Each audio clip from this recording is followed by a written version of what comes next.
Continuing here. Yeah, so try to eat foods that sweep your guts once in a while. Vegetables and fruit, stuff like that, that are foods that are cleansing to the system to prevent this colon cancer. And I'm not perfect, but I do know a heck of a lot about nutrition. I was in the health food business right out of high school. I was part owner of a natural food store down in the Santa Cruz area. And I've read a lot of books, and I've been to college for health science. And I was around my dad my whole life, a guy that contracted multiple sclerosis when he was in his 30s, and doctors, plural, told him he'd be dead within 5 years and lived to be 86 years old because he took steps to watch his nutrition. So, intake, so healthy, eating healthy. So anyhow, that's just some friendly words of advice about, the body is like a machine. And so when you think about keeping your engine clean and, you read up on it and you learn, it's not myth that it's good to put fuel cleaner in your car. I love this chem tool, this B12. I got hooked on that stuff in high school because a representative of the company came into my auto mechanics class and was talking about it. But, this idea that the gas we're getting is impure. It's not particularly refined as well as it should be. So there's buildup, sludge, and carbon, stuff like that, this product can help eliminate from your motor. And that means it extends the life of your motor, and it makes your motor run better in the meantime. And, of course, it cleans carburetors. Back then there was very few cars were fuel injected back in the early 70s when I was in high school, mid 70s.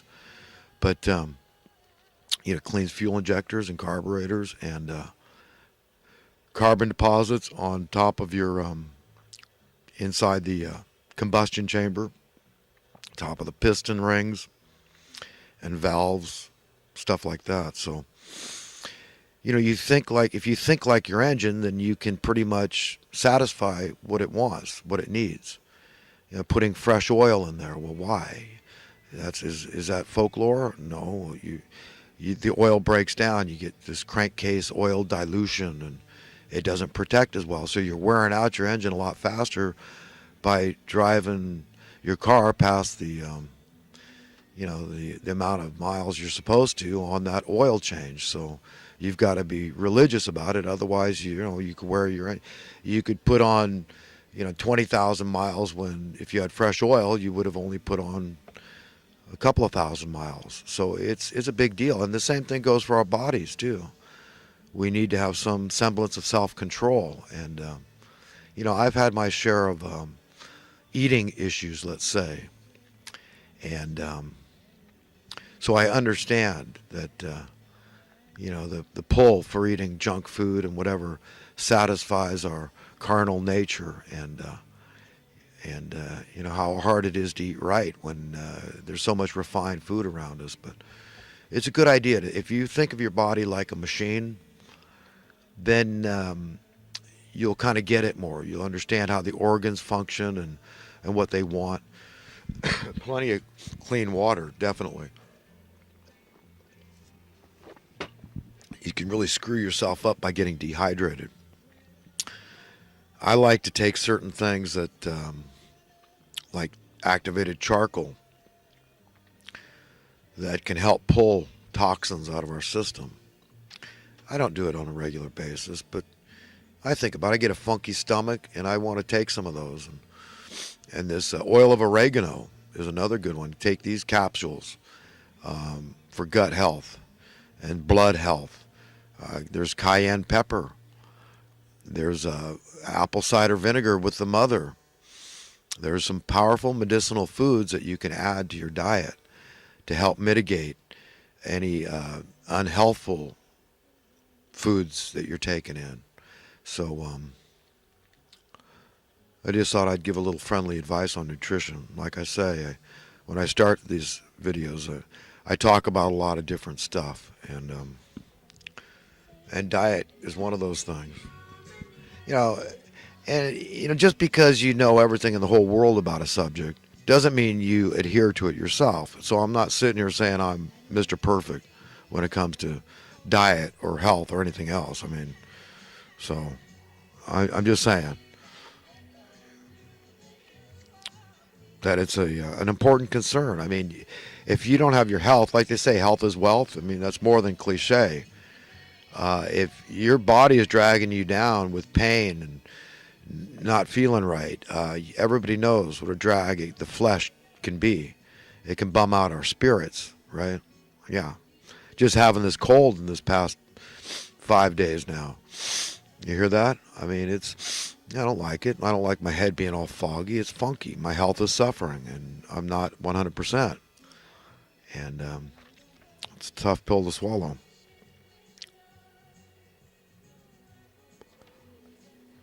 You know, Mancow was on Alex Jones's show, or Alex Jones was on his show, but they played it on InfoWars. And, you know, he's mocking this idea of these people calling themselves God. Well, they say they're Christians. They read the Bible, but Jesus himself said that. He quoted that. He said, look, you know, is it not written that ye are all gods? If you're children of God, made in God's image and likeness, it only stands to logic and reason to safely assume that, yes, you're like little gods. We're not God Almighty. Let's make sure, you know, we understand that. I mean, if anybody's that delusional, God help them. But yes, we have big shoes to fill. We are like little gods, created just a little lower than the angels. So yes, you've got a big responsibility. Don't try to shirk that responsibility, because that's all I sense that some people trying to do by mocking others that say, you know, you're a god, now act like it. I mean, you know, I'm just saying, that's my comment on it.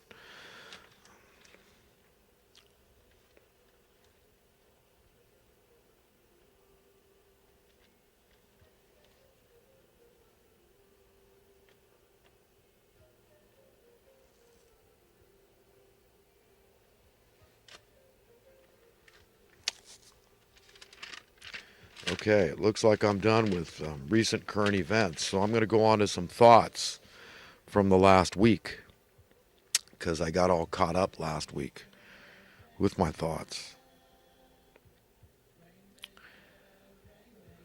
But this is one I'm probably repeating here, but I love it. And it's my own quote, but this is what I have come to believe, is that a man without a woman is like a ship without a rudder. And that's it. You know, the way the story goes in the beginning, that God first created man, and he saw that it wasn't good that we were alone. So he decided to create us a suitable helpmate. And so what he did was ingenious to make sure that his commandment to go forth, be fruitful and multiply was fulfilled. And that was he took a rib out of man, so man was no longer feeling whole, self-satisfied. He could no longer experience that. And he made this woman to be an indispensable yearning within the heart and soul of man, that he was never going to feel right, never going to be able to attain happiness without his counterpart. And you could say, well, that's less than 10%. You know, that's all he took, one little rib out of the man. A man can live without one rib. Yeah, we could say that. We could try it. It might sound nice in theory, but the truth is that, no, it's like beating your head against it. Never. I'm telling you, I'm sitting here now. Never. A man can never be happy unless he's at least seeking to find true love, to be in love, to find a beloved, to really seeking to attain the girl of his dreams, someone that he knows that he could be satisfied with every day for the rest of his life, every moment of every day, and never look back, to give himself wholly, fully, 100% to this woman, to want to be possessed by her. And like the rudder of the ship, a very tiny part, right? But without it, that ship is nothing. It's not going anywhere. It's just floundering in the ocean. And that's how it is for a man without a beloved, or at least seeking to find a beloved. That's it. It's, I'm 100% wholly convinced of that truth. And God knew what he was doing, man. It's incredible the way he operates. It's just, he builds in fail-safes, defaults. Hey, there's no way around it. You can try to circumvent it. doing things my way, but you're never gonna succeed. You're never gonna find happiness. And is after all, at the end of the day, isn't that what we're all trying to find? Satisfaction, contentment, happiness, fulfillment in our lives, to feel whole. You know, it's a beautiful thing.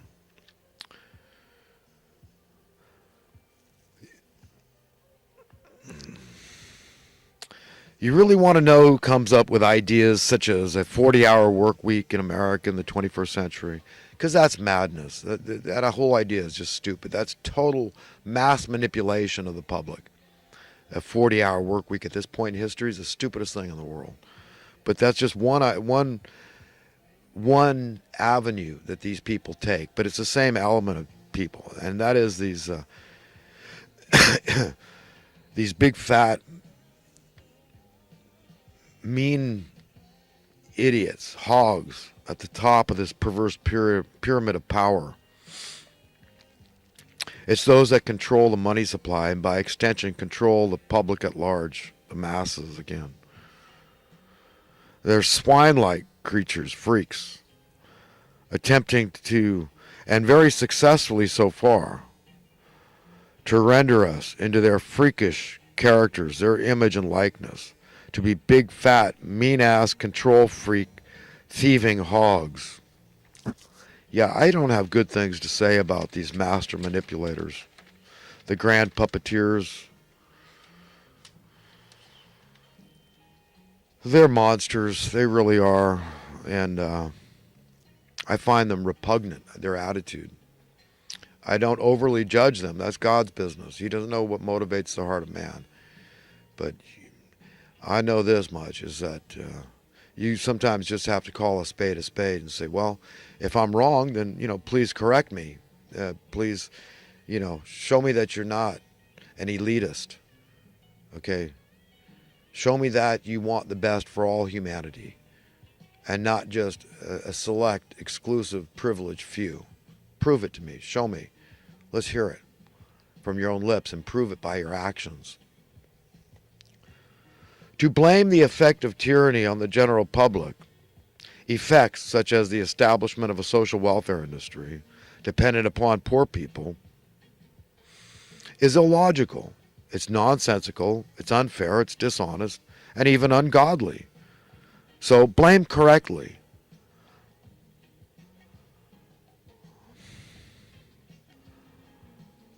Blame those thieves whom operate under the banner of capitalists, yet produce only poverty by stealing the wealth which belongs to everyday working class people. These evil-doing, traitorous scumbags are murderous, lying, fascist thieves and thugs in suits. Again, nothing nice to say about the rulers of this world. They are some mean-ass mother effers, okay? Pardon my French. Why is it that getting exactly what I want, that being the girl of my dreams, scares the daylights out of me? It's the thought of actually realizing this greatest of all my dreams is quite nearly overwhelming. But, you know what? I'm down, man. I'm sure down for giving it a try, because I got to live with myself. I got to look myself in the mirror. And the heart wants what the heart wants. And, I cannot live with not trying and giving it my damnedest.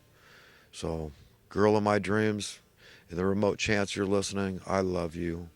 I love you so much. And I'll be everything you want me to be. I know I can. And a lot more.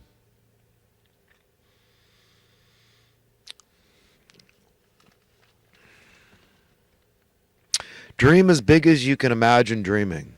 Even if you're unable to realize your dreams this time around, you very well may realize them someday in the scheme of eternal life.